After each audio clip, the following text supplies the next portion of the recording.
I'm really, really excited about this. We're going to see if your extra cash really does get you that much extra performance. I don't know what's going to happen. There could even be an upset.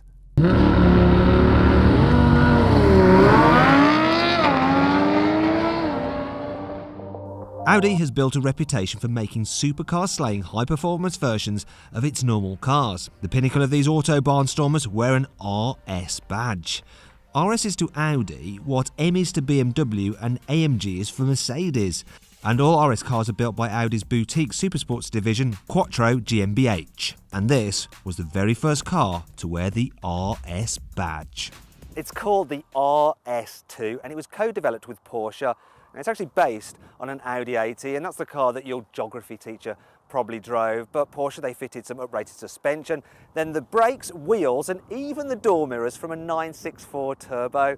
And this car was actually launched in 1994, and under the bonnet is a 2.2 litre straight 5-cylinder turbocharged engine from Audi. But Porsche, they changed the internals, they fitted bigger injectors, a larger turbocharger and a heavy-duty intercooler, and the result was 315 horsepower. And that's similar power output pretty much to a 348 Ferrari V8 from about the same time. Thanks to its Quattro all-wheel drive system though, the RS2 was faster than the Italian supercar to 60 miles an hour, covering the sprint in 4.8 seconds. Back in the day, that was totally mind-blowing, and even today, it's impressive, though it's only marginally faster than a Super Mini. This is the S1, and it represents the entry level of Audi performance. With a 0 to 62 time of 5.8 seconds, it's not quite hot enough to warrant an RS badge, hence the lesser S moniker. Still, the S1 develops a respectable 231 horsepower from its 2-litre 4-cylinder turbocharged engine. And in a way, we can use this car to illustrate just how far Audi performance has come in the past 2 decades. Obviously, to do that, we need to have a race. Now, I don't think we're going to do this for fun. It's strictly in the interest of science.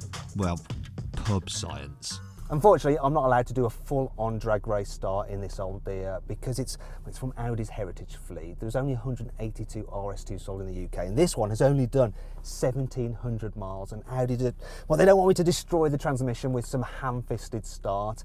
However, they have said that I can do a race from a rolling start. So what we're going to do is put both cars into first gear. We're going to coast along in first gear to about 15 miles an hour, and then when we reach that start line, we're going to plant our right foots and we'll see what happens. So here we go. It's about 15 miles an hour, so I should be on boost. Here's the line, let's go. My God, that S1 takes off really quickly. This is really close. Am I going to get him? Oh no! It's on the change of gear. I can hold out to 7,000 RPM, but he's just, oh wow! Woo! That was really close. He just pipped me. The S1 may have won this battle, but at £26,000 it's quite expensive for an A1, especially as it's not a full-on RS model. If you want a full-fat Quattro division car, you need to spend a whole lot more. And your entry point is this car right here, the RS3, and it starts from £41,000. This one though, with options, is actually 51 grand. Oh my God.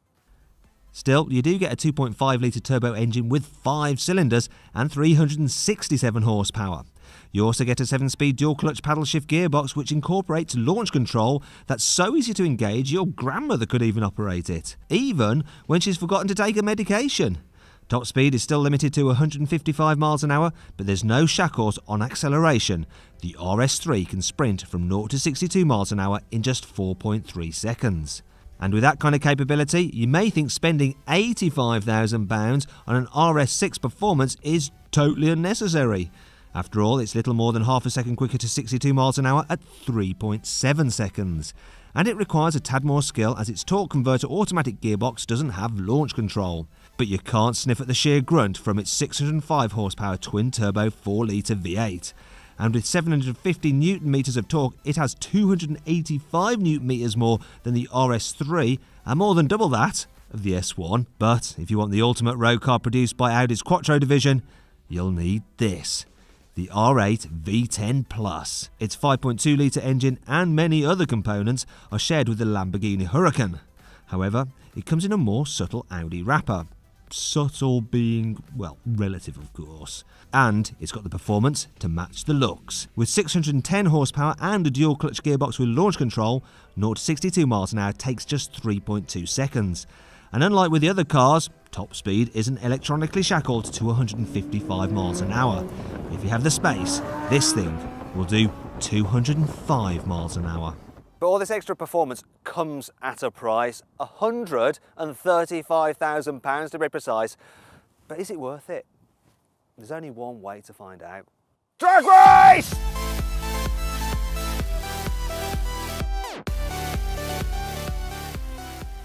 So we're going to launch these cars and race them over a standing quarter mile. And we're going to see if the increase in price is reflected in their away from the lights acceleration. It's going to be interesting.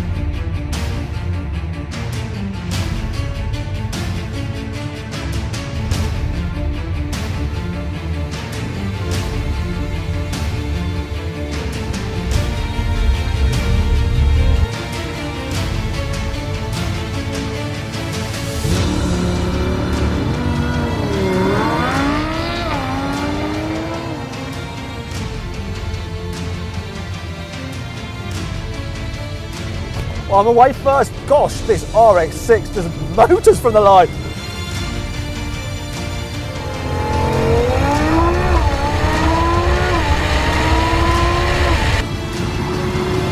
Ahead of the R8, it's gaining on me now though.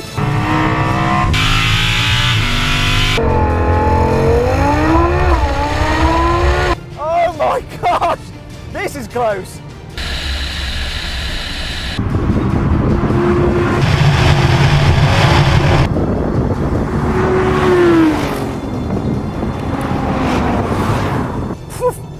The other cars though, yeah, they're miles away, miles away.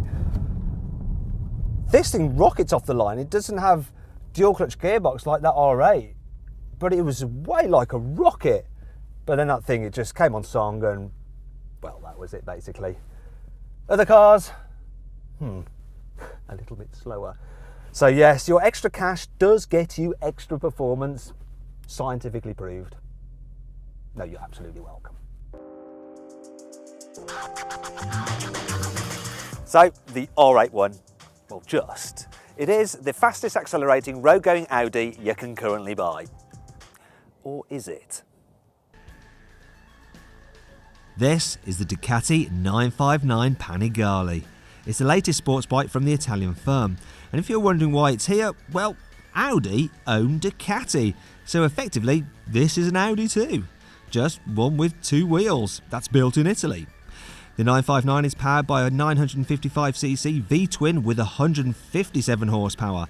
And weighing in at just 195 kilos, it has a power-to-weight ratio of 800 horsepower per tonne, compared to 392 horsepower per tonne for the R8.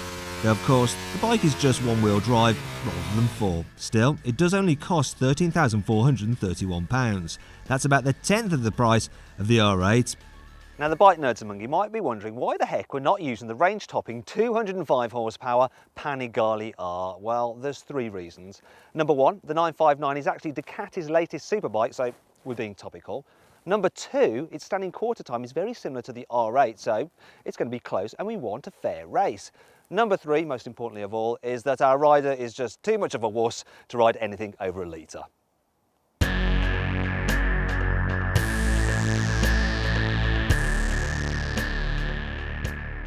Okay then, here we go. A drag race between a car and a bike. Are four wheels better than just two? Now, I think I'm going to get away first. I've got launch control, but if he gets a good start, there's a chance he may reel me in. We shall see. I mean, it's going to come down to his skill, basically. All I have to do is press a few buttons and hold the wheel straight. So let's go.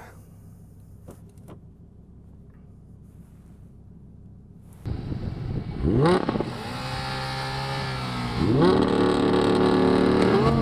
off first.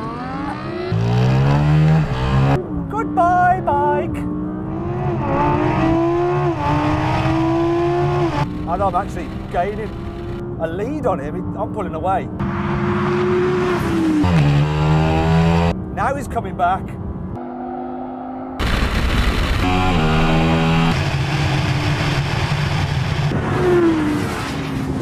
There we go. He was coming back a little bit at the end, but because of launch control, bosh, I had him. It was close.